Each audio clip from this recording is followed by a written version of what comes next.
길을 걷다 마주치는 사람 20명 중 1명. 만약 나이를 65세 이상으로 좁히면 무려 7명 중 1명. 이게 뭘 의미하는 숫자일까요? 네, 바로 현재 대한민국에서 암을 겪었거나 혹은 지금 겪고 있는 분들의 비율입니다. 수치로 딱 들으니까 그 무게감이 확 다르죠? 맞아요. 전체 인구의 5%고 고령층의 14.5%라는 건 그러니까 이게 더 이상 운이 나빠서 걸리는 희귀병이 아니라는 뜻이잖아요. 그냥 우리 삶의 아주 일상적인 영역에 들어와 있는 문제라는 거죠. 그렇죠. 보통 우리가 암이라고 하면 막 엄청 복잡한 첨단 수술실이나 독한 항암 치료 이런 것부터 떠오르게 되잖아요. 그런데 사실 의학계에서 가장 중요하게 생각하는 전장, 그리고 가장 승률이 높은 전쟁터는 수술실 밖의 일상에 있습니다. 그래서 오늘 저희가 파헤쳐볼 심층 탐구 자료가 진짜 흥미롭습니다. 보통 현대의학 자료라고 하면 막 복잡한 화학 기호나 최신 레이저 기술 이런 게 나올 줄 알았거든요. 네, 보통은 그렇게 기대하시죠. 그런데 이상무 저자가 2025년 9월에 기고한 암 예방 대장암 글을 보면 뜻밖에도 고대 병법을 끌어오더라고요. 손자병법에서 말하는 최고의 전략, 그 유명한 구절 있잖아요. 아, 싸우지 않고 이기는 것 말씀하시는 거죠? 맞습니다. 피를 흘리며 칼을 맞대는 게 아니라 싸우지 않고 이기는 것. 그게 아주 절묘한 비유거든요. 저자도 고려시대 서희 장군이 강동 육주를 단판으로 얻어낸 역사적 사건을 언급해요.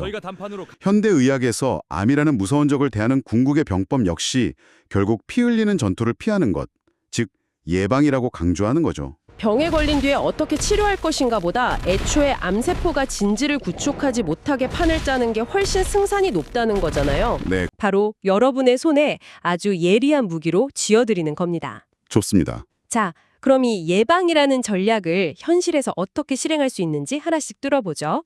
자료를 보면 암 예방에 3가지 큰 기둥이 나오던데요. 네, 현대의학의 예방 전략은 구조적으로 3단계를 거칩니다. 첫 번째는 위험인자 회피와 유전적 소인 파악입니다. 그러니까 적이 좋아할 만한 환경, 흡연이나 비만, 과도한 음주 같은 걸 내 일상에서 치워버리는 거죠. 동시에 내 몸에 어떤 유전적 취약점이 있는지 미리 알아두는 거고요. 지피지기면 백전백승이니까요. 그럼 두 번째 기둥은 뭔가요? 두 번째 기둥은 암 백신이고요. 그리고 세 번째가 암 검진 프로그램을 통한 조기 진단입니다. 잠깐만요. 여기서 두 번째 기둥, 백신 부분은 좀 짚고 넘어가야 할 것 같아요. 우리가 자궁경부암을 막는 HPV 백신이나 간암 위험을 낮추는 HPV 백신은 많이 맞고 익히 들어서 알고 있잖아요. 네, 아주 대표적인 예방 백신들이죠. 그런데 가만히 생각해보면 이건 암을 일으키는 특정 바이러스를 잡는 거지 암세포 자체의 생상을 원천적으로 차단하는 백신은 아니란 말이죠. 온갖 종류의 암세포를 싹 다 막아버리는 막 직접적인 암 예방용 백신 이런 건 왜 아직 안 나오는 겁니까? 기술이 부족한 건가요? 와, 그 질문은 지금 현대 면역학이 직면한 가장 핵심적인 딜레마를 정확히 건드리고 계신 겁니다. 사실 직접적인 암 백신이라는 개념 자체가 아주 없는 건 아니에요. 있긴 있어요. 네, 전이성 전립선암에 쓰이는 시프료셀, 기, 상품명으로 프로벤지라고 불리는 약이 대표적인데요. 이건 우리 몸의 면역세포가 암세포를 타격하도록 만드는 원리입니다. 그럼 기술이 이미 있는 거잖아요. 당장 내일 병원 가서 그 백신 놔달라고 하면 안 되는 건가요? 거기서 이제 근본적인 차이가 생깁니다. 방금 말씀드린 프로벤지 약은 건강할 때 맞는 예방용이 아니라 이미 암이 발생한 환자에게 쓰는 치료용이거든요. 치료용이요? 예방이 아니고요. 네, 이게 왜 예방용으로 못 만드느냐를 이해하려면 암의 본질을 봐야 합니다. 암은 외부에서 침입한 바이러스나 세균이 아니에요. 내 몸속에서 평생을 함께해온 수조개의 지극히 정상적이고 선량한 세포들 중 하나가 어느 날 갑자기 돌연변이를 일으킨 결과물이거든요. 그러니까 외부 침입자면 미리 몽타주를 뿌려서 경비병을 세워두면 되는데 이건 완전 우리 편이었던 녀석이 언제 어디서 배신할지 모르는 그런 상황인 거군요. 바로 그겁니다. 수많은 아군 세포 중에서 정확히 어떤 세포가 언제 암이라는 스파이로 돌변할지 현재 기술로는 미리 100% 예측해서 족집게처럼 타격할 수가 없어요. 그래서 모든 사람에게 범용으로 쓸 수 있는 직접적인 암 예방 백신이 아직 없는 겁니다. 와, 듣고 보니까 완벽한 철책을 친다는 건 거의 불가능에 가깝겠네요. 그럼 결국 세 번째 기둥인 조기 진단으로 넘어갈 수밖에 없겠군요. 네, 맞습니다. 적이 본격적으로 군대를 조직하기 전에 샅샅이 뒤져서 싹을 잘라버려야 하니까요. 이 자료에서 가장 집중적으로 파고드는 전장도 바로 이 지점이잖아요. 우리가 흔히 대장암이라고 부르는 직결장암. 대장암은 예방 전략의 효과가 가장 극적으로 나타나는 분야 중 하나입니다. 여기서 핵심 전술이 바로 대장 내시경이죠. 내시경, 다들 한 번쯤은 들어보셨을 텐데 네, 의학적 근거 수준을 평가하는 그레이드 시스템이라는 게 있는데요. 여기서 대장 내시경을 통한 예방 효과는 가장 높은 등급인 높음, 즉 과학적으로 의심의 여지가 없이 확실하다라는 평가를 받았습니다. 확실하다는 거군요. 네, 그래서 미국 예방서비스 특별위원회에서도 45세에서 75세 사이의 성인에게는 이 검사를 필수적으로 권고하고 있죠. 저도 내시경 해본 적 있지만 그 검사 전날에 엄청난 양의 약을 먹으면서 장을 다 비워내는 과정이 진짜 고역이거든요. 이게 그냥 훑어보고 저게 진지가 있네요 하고 끝나는 게 아니에요. 맞습니다. 아주 중요한 포인트를 짚으셨어요. 내시경 카메라 끝에 수술용 올가미 같은 기구가 달려 있어서 훗날 암으로 발전할 위험이 있는 씨앗인 선종을 발견하는 즉시 그 자리에서 떼어내 버리더라고요.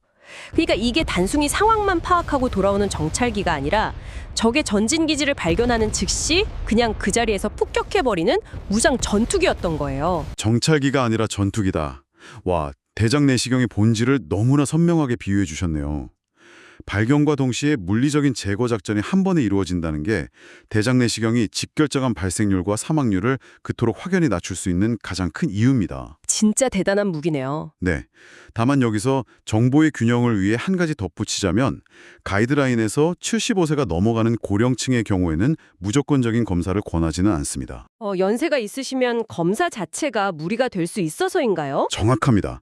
내시경 검사를 위해 장을 비우는 과정이나 수면 마취 등의 신체적 부담이 장기적인 암 예방이라는 이득을 오히려 넘어설 수 있거든요. 배보다 배꼽이 더 커질 수 있다는 거네요. 그렇죠. 그래서 이때는 개인의 건강 상태나 기저질환을 고려해서 의료진과 선별적으로 상의해 결정해야 합니다. 특별한 병원 예약이나 의사의 처방전 없이 우리가 일상에서 매일 아침 눈을 떠서 스스로 가장 안전하게 챙겨 입을 수 있는 방탄조끼는 대체 무엇일까요? 사실 의학계에서 가장 강력하게 권고하면서도 부작용이 전혀 없는 유일한 방탄조끼는 아주 평범한 곳에 있습니다. 평범한 곳이요? 바로 우리의 일상적인 생활 습관이죠. 이 생활 습관에 대한 증거의 확실성 역시 그레이드 보통 수준으로 아주 탄탄하게 뒷받침되어 있습니다. 국제암연구기금과 미국 암연구소의 방대한 보고서들이 공통으로 가리키는 방향이 있어요. 생활 습관이라는 게 뭐랄까 좀 뻔한 소리 같긴 한데 구체적으로 몸속에서 어떤 차이를 만들어내는 겁니까? 식탁 위를 먼저 볼까요? 통곡물, 식이섬유, 낙농 제품을 섭취하면 대장암 위험이 유의미하게 떨어집니다. 반대로 가공육을 즐기거나 흡연, 비만, 과도한 음주가 겹치면 위험도는 수직으로 상승하죠. 가공육이요? 활동량에 관한 부분은 어떤가요?